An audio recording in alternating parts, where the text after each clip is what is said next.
छात्रों, आज आपको महत्वपूर्ण सूरदास के पदों में जो पद्यांश है वो पढ़ाए जाएंगे। आप उनको ध्यानपूर्वक देखिए। चरण कमल बंदो हरिराई, जाकी कृपा पंगु गिरी लंघे, अंधे को सब कुछ दर्शाई।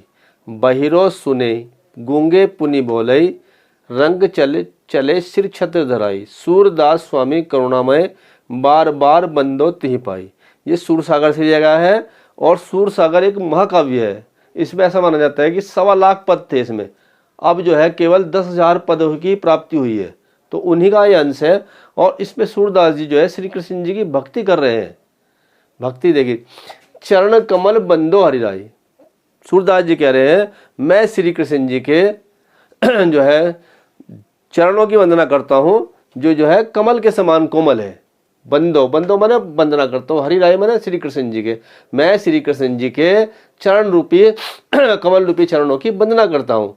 जाकी कृपा, जिनकी कृपा होने से, पंगु गिरी लंघे, पंगु माने लंगड़ा, गिरी माने पर्वत, लंघे माने लांग जाता। जिनकी कृपा होने से, श्री कृष्ण जी कृपा होने से लंगड़ा भी पर्वत को पार कर जाता है, लांग जाता है। अंधे को सब कुछ दर्शाई, और जो अंधे होते हैं उन्हें सब कुछ दिखना शुरू हो जाता है अगर भगवान श्री कृष्ण जी की उनके ऊपर कृपा रहती है। सब कुछ दर्शाई माने देखने लगते हैं। बाहिरो सुने, और जो बहरा होता है वह प्रभु श्री कृष्ण की कृपा से सब कुछ सुनने लगता है। गूंगे पुनि बोले, और गूंगे जो रहते हैं वह फिर से बोलने लगते हैं प्रभु श्री कृष्ण की कृपा होने पर। रंग चले सिर छत्र धराई, रंग मतलब भिखारी जो बिल्कुल दीन हो, चले सिर छत्र धराई मतलब ऐसे जो भिखारी है या रंग है वह भी फिर से क्या बन जाते हैं। जिस प्रकार से राजा के सर पर छत्र होता है उनके सर पर भी छत्र आ जाता है, अर्थात वह भी संपन्न हो जाते हैं। सूरदास स्वामी करुणामय, सूरदास जी कहते हैं मेरे जो स्वामी है प्रभु श्री कृष्ण जी है वह करुणा के सागर है और बार बार बंदो तेहि पाई। इसीलिए मैं बार बार उनके पाई मैंने उनके पाँव की वंदना करता हूँ, क्योंकि वो करुणा के सागर है, इसलिए मैं बार बार उनके पाँव की वंदना करता हूँ। देखिए इसमें चरण कमल में रूपक अलंकार है। रूपक अलंकार वहाँ होता है जहाँ उपमेय में उपमान का भेद रहित आरोप होता है। यहाँ चरण और कमल एक हो गए हैं बिल्कुल। और यहाँ पर दूसरा अनुप्रास अलंकार है, सवर्ण की आवृत्ति कई बार रही है और भक्ति रस है यहाँ पर। अब देखिए आगे आगे पद्यांश देखिएगा, ये भ्रमर गीत से है, उसका एक अंश है। ऊधो मन ने भय 10-20, एक हुतो सो गयो श्याम संग को अवराधे ईस, इंद्री स्थिल भई केशव बिनु ज्यों देही बिनु शीस, आशा लागी रहती तन श्वासा जिवहि कोटि बरीस, तुम तो सखा श्याम सुंदर के सकल जोग के ईस, सूर हमारे नंदन बिनु और नहीं जगदीश। देखिए इसमें जब श्री कृष्ण जी ब्रज से मथुरा चले जाते हैं तो उधर तो श्री कृष्ण जी गोपियों की याद आती है और उधर गोपियों को श्री कृष्ण जी की याद आती है। तब श्री कृष्ण जी मथुरा से अपने मित्र उद्धव जी को गोपियों के पास भेजते हैं और उद्धव जी निर्गुण ब्रह्म का संदेश लेकर के आते हैं। तब गोपियां उद्धव से तर्क वितर्क करते हुए उन्हें निरुत्तर कर देती है और श्री कृष्ण जी की महत्ता को स्वीकार करती है। देखिए क्या कह रहे हैं, उद्धव मन ने भय 10-20, हे उद्धव जी हमारे मन वह 10-20 नहीं है, वह तो केवल एक ही था। जैसे सामान्य प्राणियों का एक हृदय होता है, मन होता है, वैसे ही हमारा एक हृदय है।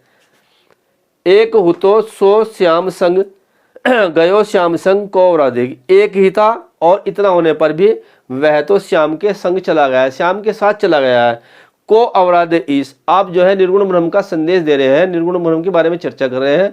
तुम्हारे निर्गुण ब्रह्म को हम कैसे उनकी आराधना कर सकते हैं। इंद्रिय स्थिल भई केशव बिन, केशव अर्थात श्री कृष्ण जी के बिना हमारी इंद्रिया बिल्कुल स्थिल हो गई है, काम करना इंद्रियों ने बंद कर दिया है। कैसे, ज्यों देही बिनु शीस, जिस प्रकार से सिर के बिना देह काम नहीं करती उसी प्रकार से श्री कृष्ण जी के बिना हमारी सारी इंद्रिय वह स्थिल हो गई है।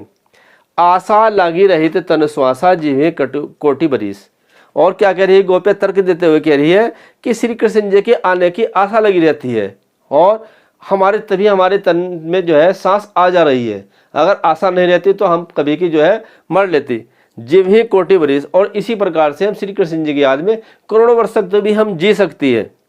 तुम तो सखा श्याम सुंदर के सकल जोग के, और तुम तो हे उद्धव जी श्री कृष्ण जी के सखा हो और संपूर्ण योग के जानने वाले हो और अनेक प्रकार के मिलन की विद्याओं को जानते हो, और तुम ही हमें बता सकते हो कि हम श्री कृष्ण जी से हमारा मिलन किस प्रकार से होगा।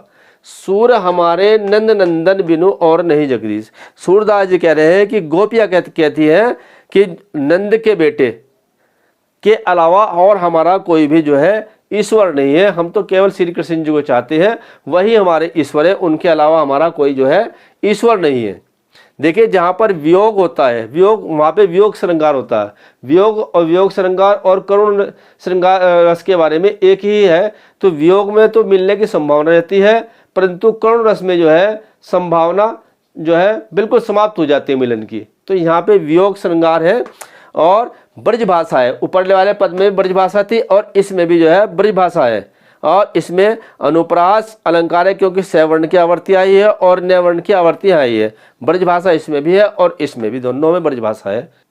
इस प्रकार से हमने 2 पद्यांशों को आज चर्चा की और बाकी अगली वीडियो से करेंगे। धन्यवाद।